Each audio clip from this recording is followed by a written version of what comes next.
నమస్తే, welcome to our channel. ప్రస్తుతం మనతో జ్యోతిష్య పండితులు ఫణి భాస్కర్ శర్మ గారు ఉన్నారు. వారితో మాట్లాడదాం. నమస్తే అండి. నమస్తే అమ్మ. మనకి విశ్వవసు నామ సంవత్సరం వస్తుందండి. సో విశ్వవసు నామ సంవత్సరంలో మేషాది ద్వాదశ రాశులకు ఎలా ఉంటుంది, అలాగే వారు పాటించాల్సిన పరిహారాలతో పాటు అసలు గ్రహస్థితి ఎలా ఉంది, గ్రహ సంచారం, గ్రహస్థితి, ఆదాయ వ్యయాలు కూడా ఎలా ఉన్నాయో ఒక్కసారి చెప్పండి. శ్రీ గురుభ్యో నమః, శ్రీమాత్రే నమః. నమస్కారం అమ్మ. అలాగే వీక్షకులందరికీ కూడా శ్రీ విశ్వావసునామ సంవత్సర శుభాకాంక్షలు. ముందుగా మనం చూసుకున్నట్టయితే గ్రహ సంచారం ఎలా ఉంది అనేది ఒకసారి చూసుకుని దాని తర్వాత గ్రహస్థితి కూడా తెలుసుకునే ప్రయత్నం చేద్దాం. ముఖ్యంగా మనకి గ్రహ సంచారం వచ్చి మే 14 రాత్రికి ఏవైతే 15 మనకి గురువు మేషం వృషభం నుంచి మిథునంలోకి సంచరిస్తారు. అలాగే మనకి శని భగవానుడు వచ్చి రేపు మార్చి 30వ తారీఖు కుంభం నుంచి మీనంలోకి సంచారం జరుగుతుంది.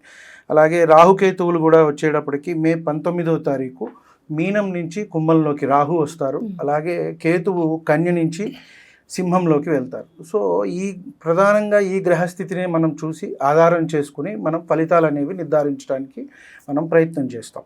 ముఖ్యంగా ఎలా ఉంటుంది, ఏ రాశి వారికి ఎలా ఉంటుంది, వారికి నడిచే ముఖ్యంగా మహర్దశ అనేది ముఖ్యమండి. ఇది ఏమిటి అంటే గోచార ఫలితాలు, గ్రహ సంచారము అనేది మనం చూసుకుంటాం.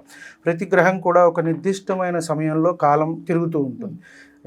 రవి కానివ్వండి, రాహు కానివ్వండి, గురువు కానీ అతి ఎక్కువగా తిరిగేది వచ్చేటప్పటికి 2.5 సంవత్సరాలు శని భగవానుడు ఒక్కొక్క దాంట్లో.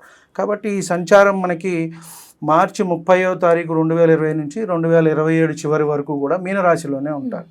మనం ఇప్పుడు గ్రహస్థితి గురించి తెలుసుకున్నట్టయితే మనకి ఉగాది రోజు మార్చి 30వ తారీఖు మనకి ఉగాది అనేది రావటం జరిగింది. వృషభంలో గురువు, మిథునంలో కుజుడు, కన్యలో కేతువు, తక్కిన 6 గ్రహాలు కూడా మనకి మీనంలోనే ఉన్నాయమ్మ. ఇవి వచ్చేటప్పటికి దీన్ని షష్టగ్రహ కూటమి అని కూడా మనం చెప్పుకుంటున్నాము. ఇది ఉగాది రోజే రావటం కూడా జరుగుతుంది. ఉగాది, షష్టగ్రహ కూటమి, అలాగే శని భగవానుడు కూడా మారుతున్నాడు. కాబట్టి మేజర్ ప్లానెట్స్ అన్నీ కూడా ఇప్పుడు మనకి ఈ చేంజెస్ అనేవి వస్తున్నాయి. కాబట్టి మీనంలో మనం ముందుగా చూసుకున్నట్టయితే రాహువు, రవి, చంద్రుడు, శుక్రుడు, బుధుడు, శని, ఈ 6 గ్రహాలు మనకి మీనంలోనే ఉంటాయి. కాబట్టి మనకి దీనివల్ల ఏదైనా ప్రభావం చూపిస్తుందా దేశ కాలమాన పరిస్థితుల మీద అనుకుంటే వాటి మీద కొంత ప్రభావం అనేది చూపిస్తుంది. వ్యక్తిగతంగా కొంత తక్కువనే మనం చెప్పవచ్చు. షష్టగ్రహ కూటమి కానివ్వండి, ఎందుకంటే ఒక 6 గ్రహాలు ఒక రాశిలో కలిసినప్పుడు కొంత ఇబ్బందిగానే ఉంటుంది ఎవరికైనా సరే. కాబట్టి ఆ ఫలితం అనేది కొంచెం అటు ఇటుగా అనేది మనకి ఉంటుంది. గురువుని తీసుకున్నట్టయితే మనకి మే 14 నుంచి వృషభం నుంచి మిథునంలోకి వెళ్తారు. మళ్ళీ అక్టోబర్లో కొంత అతిచారం వల్ల కర్కాటకానికి వెళ్ళి మళ్ళీ వక్రించి మిథునానికి వచ్చేస్తారు. ఇది సంచారం.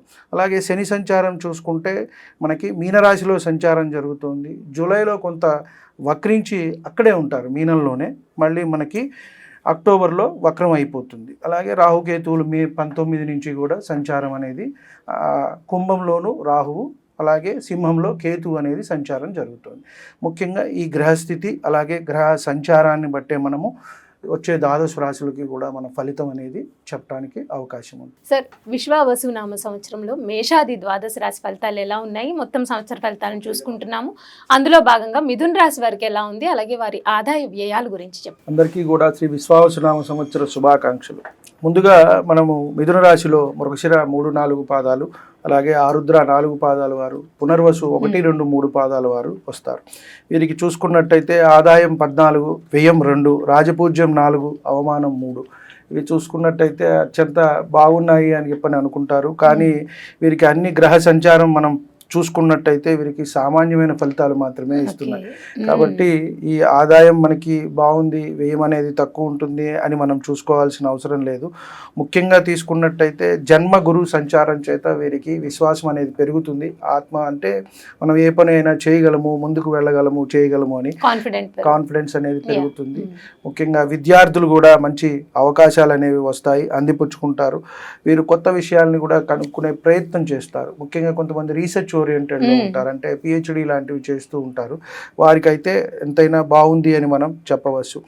చెప్పవచ్చు. అలాగే అవకాశాలు అనేవి అందిపుచ్చుకుంటారు, ఆదాయ వనరులు కూడా వీరికి పెరుగుతాయి.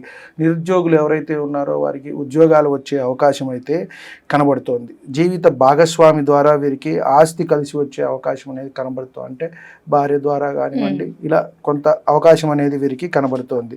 సంతాన యోగం అనేది పెరుగుతుంది. ఆధ్యాత్మికత అనేది వీరికి పెరుగుతుంది. ఎందువల్ల అంటే గురువు జన్మంలోనే సంచారం చేస్తున్నారు, మిథున రాశిలో సంచారం చేస్తున్నారు. వృషభం నుంచి మిథునంలోకి ఎప్పుడు మనకి మే 15వ తారీఖున వస్తారు.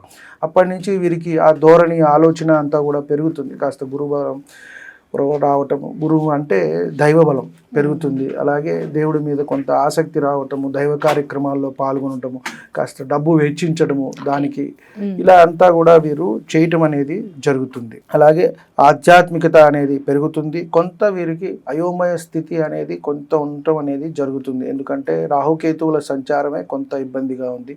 అష్టమంలో వచ్చేటప్పటికి వీరికి మొన్నటిదాకా శని అనేది ఉన్నది, అది ఇప్పుడు దశమ సంచారం అనేది జరుగుతోంది. భాగ్యం నుంచి దశమంలోకి అనేది వస్తుంది. కాబట్టి ఏంటంటే తిప్పట అనేది ఉంటుంది. ఉద్యోగ నిమిత్తమే వీరు ఒక ప్లేస్ నుంచి ఒక ప్లేస్కి వెళ్ళటము, ఇలాంటివి అనేది జరుగుతుంది. దశమంలో శని సంచారం చేస్తున్నప్పుడు కాస్త ఇబ్బంది అనేది ఉంటుందమ్మా.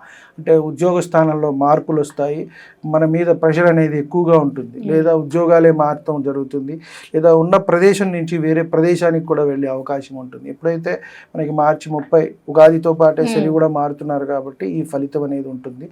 కాస్త వీరికి సంబంధించిన వారు ఎవరైనా సరే కాలం చేసే అవకాశం కూడా ఉంటుంది.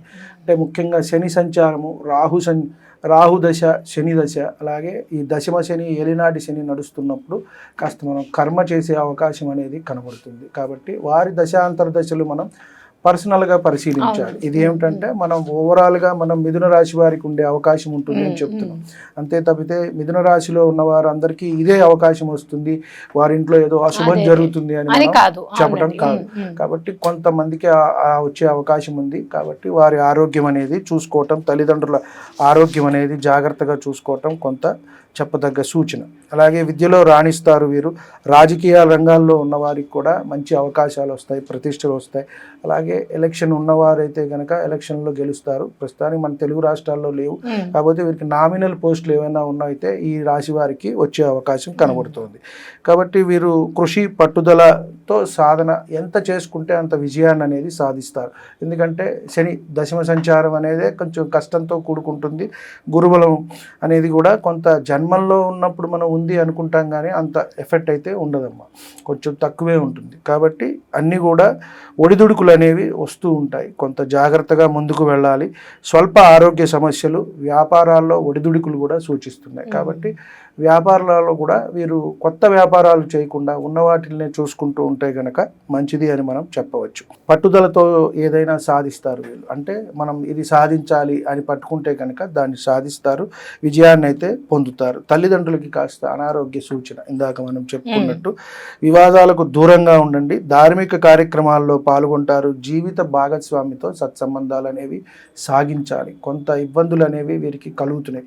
మిథున రాశి వారికి ఎలా ఉంటుందంటే ఎప్పుడూ కూడా ఏదో ఆలోచిస్తూ ఉంటారు. అంటే ఇది వచ్చేటప్పుడు మనకి 4 రాశులకి, మనకి 12 రాశులకి కూడా అగ్నితత్వం, భూతత్వం, వాయుతత్వం, జలతత్వం అని కూడా డివైడ్ చేసి ఉంటాయి.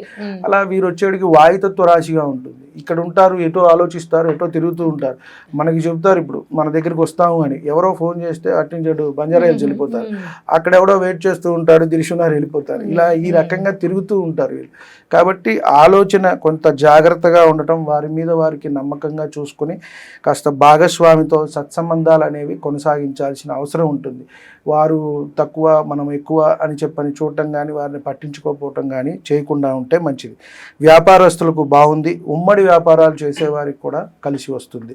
మిగతా వారికి అంతా కూడా మధ్యస్థంగా ఉందనే మనం చెప్పవచ్చు. సినిమా రంగాల వారికి కానివ్వండి, వ్యవసాయ పరంగా కానివ్వండి, వ్యవసాయ రంగ నాటక రంగంలో ఉన్న వారికి కానీ అన్నిటి కూడా మిశ్రమ ఫలితాలే వీరికి సూచిస్తున్నాయి అని మనం. అయితే సార్, మిథున రాశి వారు ధరించాల్సిన రత్నం, అలాగే కలిసి వచ్చే రోజు, కలిసి వచ్చే వర్ణం, వారు పాటించాల్సిన పరిహారాల గురించి. అలాగే అమ్మ, వీరు చూసినట్టయితే మనకి రాశ్యాధిపతి బుధుడు కాబట్టి జాతి పచ్చ ధరించడం మంచిది, రత్నంగా ధరించడం.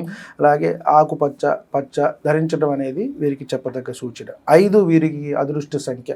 ఆ రోజు ఏమైనా చేసుకోవచ్చు కార్యక్రమం. 5, 14 ఇట్లా వచ్చినప్పుడు మనం ఏవైనా చేసుకోవచ్చు. ముఖ్యంగా మనం ఈ సంవత్సరానికి వీరికి కాస్త గురుబలం అనేది తక్కువగా ఉంది.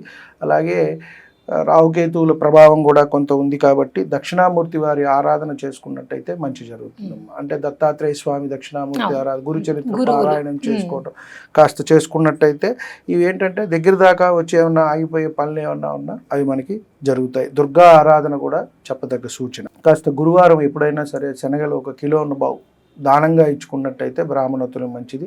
లేని పక్షంలో మనమే స్వామివారికి నైవేద్యం పెట్టి వచ్చిన భక్తులకి మన చేతులతో మనం పంచుకున్నట్టయితే ఇది మరికొన్ని ఎంతైనా సరే ఉపయోగం ఉంటుంది అని మనం చెప్పవచ్చు. మిథున రాశి వారికి ఆదాయ వ్యయాల గురించి కూడా చెప్పారండి. ధన్యవాదాలు గురుగారు. నమస్తే.